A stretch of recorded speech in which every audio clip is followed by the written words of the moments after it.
پښتانه څوک دي؟ پښتون، افغان او پټان. په دې لیکنه کې کره او پوره ښځونه څېړنو او مقالو ته په کتو د پورتنیو کلمو اصل، ریښې او پرتلنې ته ځای ورکول شوی دی. په دې لیکنه کې دغو پوښتنو ته ځوابونه موندلی شئ. پښتانه څوک دي؟ پښتو څه ډول ژبه او د ژبو په کومې کورنۍ پورې تړاو لري؟ پښتانه ولې د افغان په نوم نومول شوي؟ پښتانه کله په پټان ونومول شول او د نومونې لامل یې څه و؟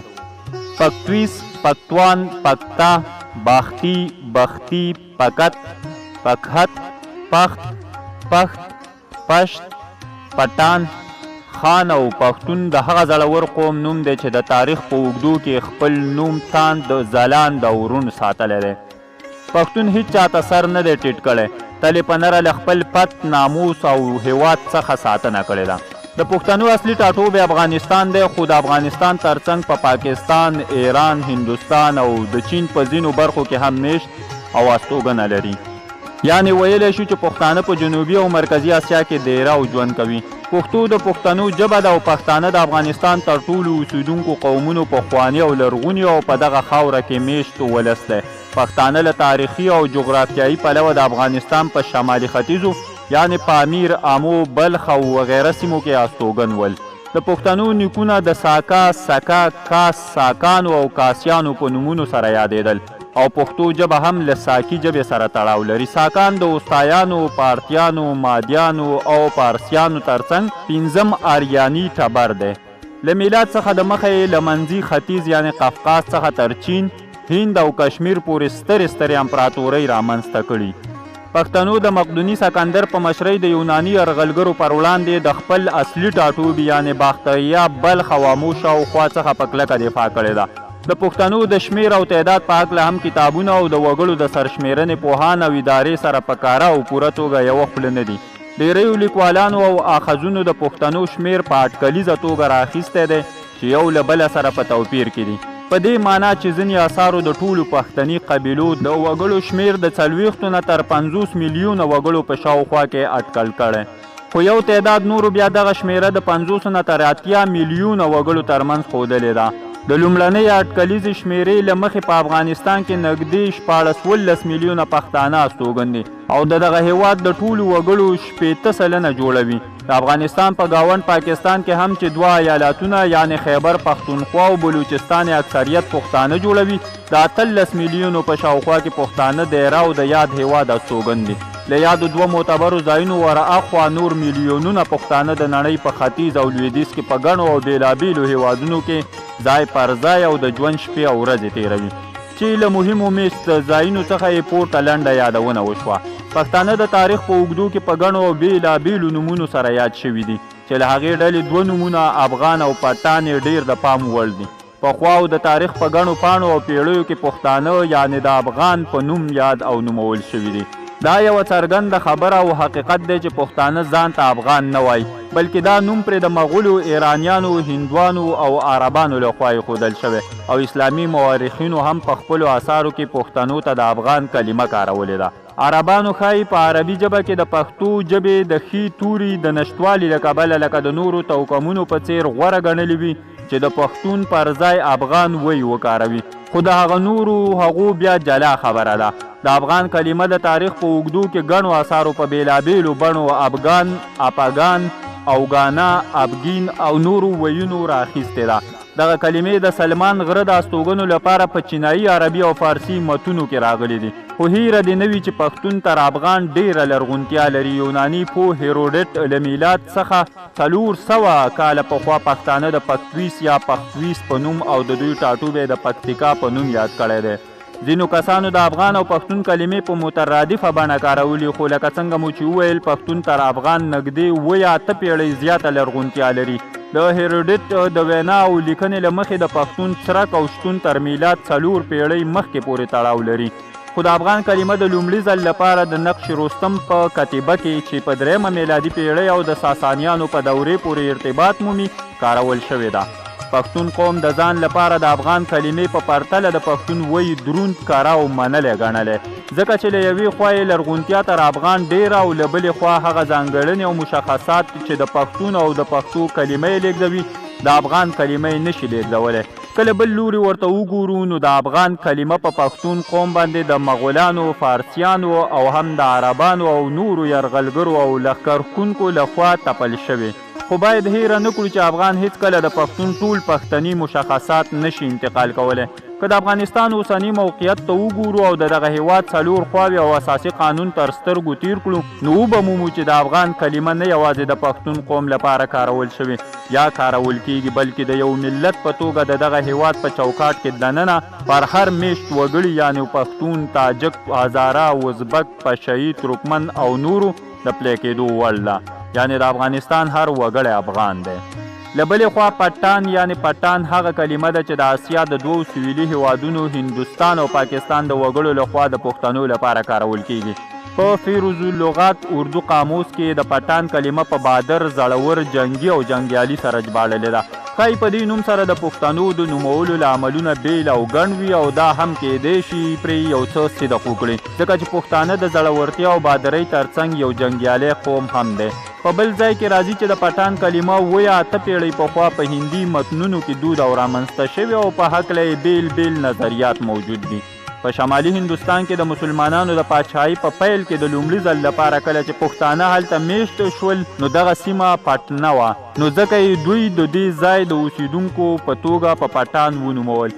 ځینې روایتونه وایي چې د پټان کلمه له بتان څخه اخیستل شوې او بتان بیا هغه تیر ته وایي چې بیړۍ یعنې کښتۍ پرې تکیه وي او د بیړۍ د ملا د تیر حیثیت لري. دا چې پښتانه هم زړور او جنګیالي وګړي ول نو په هره جګړه کې به یې چې ګډون کاوه هغه جګړه به یې د دوی په بري پای ته رسوله، نو ځکه یې پښتانه په پټان نومول.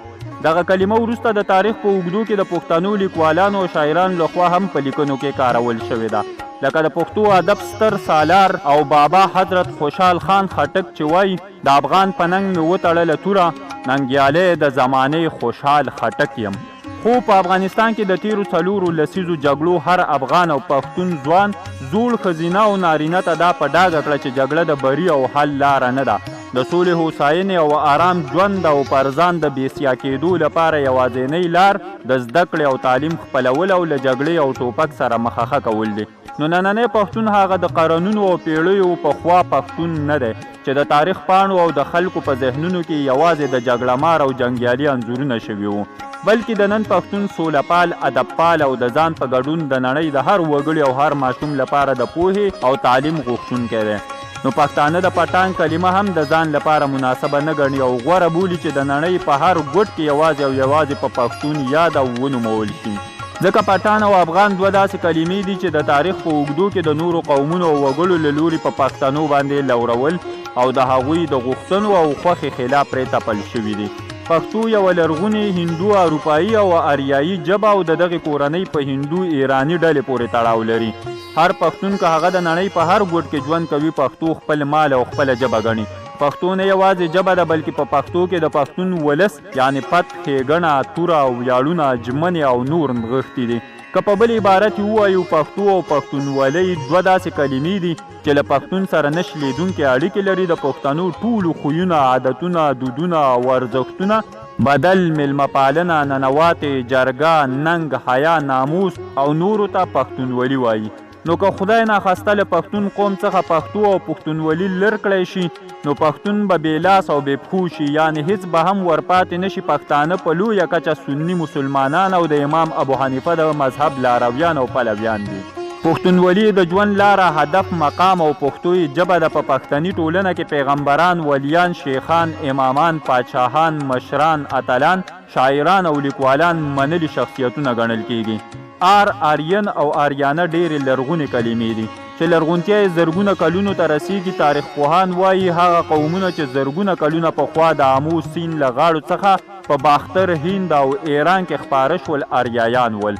د آریان کلمه په سانسکریت کې د آریا او په زند کې د ایریا په نوم راغلی دي چې د شریف او نجیب معنا لري. د دې سربیره په ریګویدا او اوستا کې هم څو ځایه د آریان او آریا ذکر راغلی دی. د تاریخ په پاڼو کې راځي آریایان تر لیږدېدو د مخه په یوه سیمه یعنې آریانه ویجه کې اوسېدل. آریانه ویجه هغه لرغونې سیمه وه چې لرغونو آریایانو تر ډېره وخته د بهرنیو یرغلګرو له تاړاکونو څخه ژغورلې ده.